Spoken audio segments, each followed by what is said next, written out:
Stephen Ireland's business partner has been suspended by the Football Association in England for using Mr. Ireland as an agent when he was not qualified to do so. The move by the FA followed a 2024 Sunday Independent investigation which highlighted how young Irish footballers were claiming to be represented by ex-pros who were not registered agents. Under FIFA rules, any agent working on a transfer or a new player contract must have passed a FIFA licensing test, have insurance and have cleared police or garda vetting.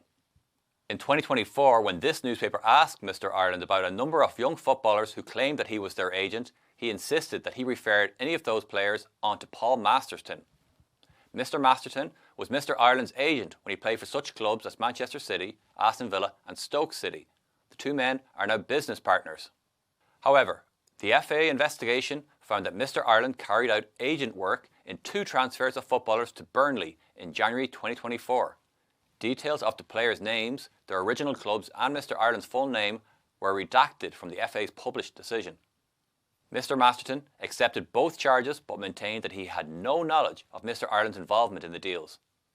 The FA panel, however, found it inconceivable that Mr. Masterton did not know of Stephen Ireland's involvement in the deals. At best, it said he turned a blind eye and Mr. Ireland was a second pair of hands for him during a busy transfer window.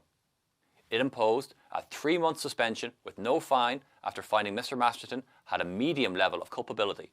It said the suspension during the January 2026 transfer window was a significant punishment and would affect him financially. Both Mr. Ireland and Mr. Masterton did not respond to a request for comment.